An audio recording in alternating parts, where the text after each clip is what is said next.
Hi there, Neil Whitfield from Small Business Big Ideas here with day 2 of my 101 Small Business Marketing Tips video challenge. So day 1 yesterday was a great place to start, and that was to have a written marketing plan. If you haven't already seen that, I suggest you go back and take a look at that video because it's probably the most important tip of the lot. Today's tip is follows pretty closely behind in terms of importance and certainly will inform a lot of what you do, and that's to do some market research. Now, just as having a written marketing plan, I think, can often be scary and off-putting for a lot of small business owners, and that really shouldn't be.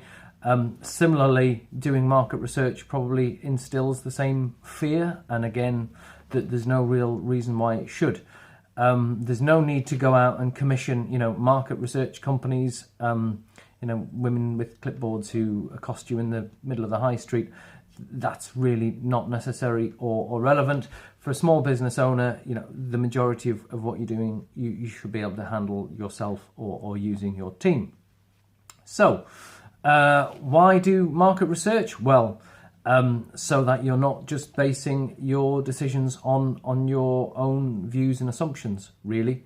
So that you have an understanding of the market and your place in the market, and also so you have an understanding of your customers and what they think about you. So I think your market research should probably be split into two. Essentially, there's the internal stuff, and then there's the external stuff. Probably easier to start internally, and that's looking at yourself and your own business. And I think it would be a useful place to start to get your team together if you have one. And as a starting point, just put down on paper all the products and services that you provide. You might be surprised, you might have forgotten some. That will allow you to identify any gaps, any easy quick wins that you can add in. What you should then do with that is, I think, then go and speak to your customers. And yes, you can draft a survey or something like that, and there's websites like SurveyMonkey and Typeform which make that a lot easier than it ever used to be. But even that could be seen to be a little bit off-putting, and it could get in the way of actually just going out there and speaking to people or picking up the phone. So really, what you're going to be wanting to find out from your customers is what they think of you, the things that you do well, the things that you do not so well. As a small business owner, it's obviously natural for you to be emotionally invested in the business. So, if they are coming back with any constructive criticism or feedback, don't take it personally.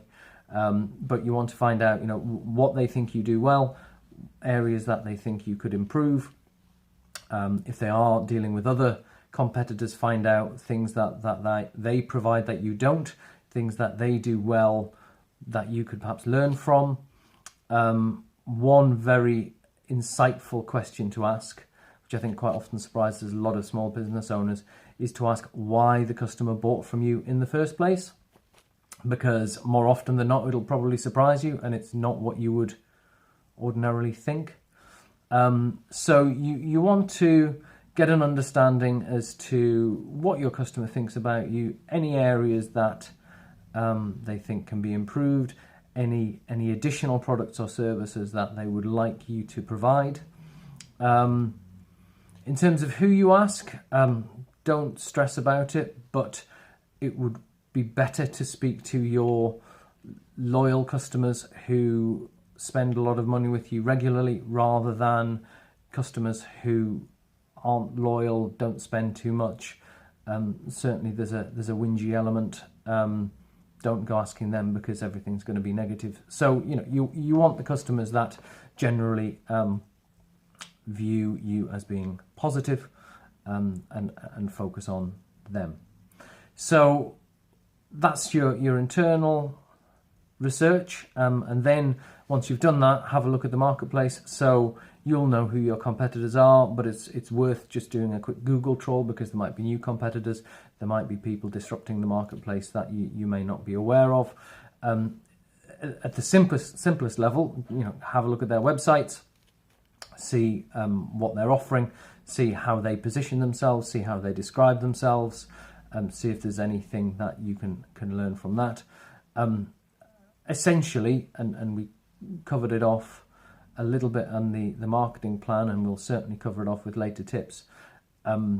You don't need to necessarily be frightened of your competition, especially if they are appealing to a different segment of the target audience to you. So again, you want to be having a look at the way that they position themselves, what they seem to be promoting as their core strength and unique selling point. If when you're having a look at all of their materials or their website, they've got anything that they're giving away free in order to capture people's email addresses, absolutely you should sign up for that list, and don't be scared about even using your own work's email address. They're not checking that manually, so you'll go under the radar. But if you are uncomfortable, then use a personal email or something like that. But absolutely, definitely sign up to all of their lists to see the sort of stuff they're putting out, but also to see their sales processes too. All that's very simple and can be done from the comfort of your office or home. But I think what you really need to be doing next is to go and actually conduct some mystery shops. Now if you're well known within your area or your industry, you might not be able to do that yourself, and even your staff or team might not be able to do that. So it might be that you have to rope in friends or family to go and mystery shop. That's certainly worth the nice meal or bottle of wine or pint or something that you have to bribe them with to go and do that.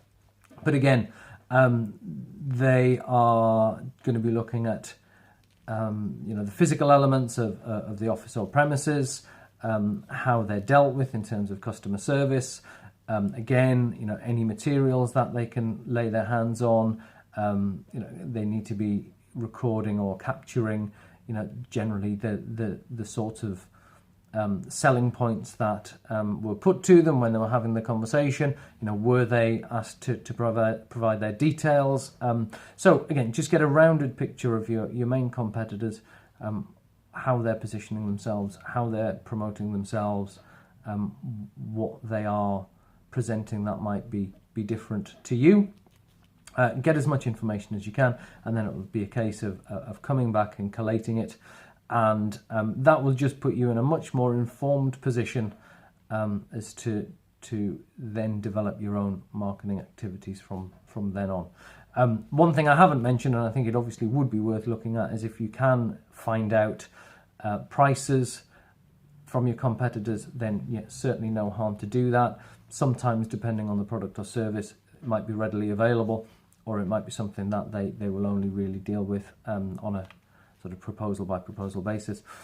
Ultimately, if you get your marketing right, then you should be moving away from competing on price.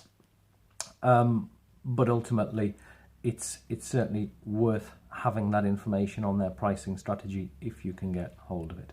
So definitely worth doing market research. I would suggest it's something that you should consider doing on an ongoing basis. So not just a one-off and then forget about it, but you should be doing it on a regular basis, certainly once or twice or a few times a year, just so that you are fully abreast of what's really going on in your market. And in terms of your own internal stuff, then you should really be having that dialogue with your own loyal customers very regularly, just to find out as much as you can, but also in doing so, it will strengthen your relationship with them, because people actually like being asked. They value their opinion being sought. So don't think that going and asking your key customers to help you out is going to be an imposition or a burden. I think the reverse. Those sort of customers will probably value being asked. So that's today's tip, all about market research. Hope you enjoyed it, and I look forward to seeing you tomorrow for tip number 3. Thanks, bye.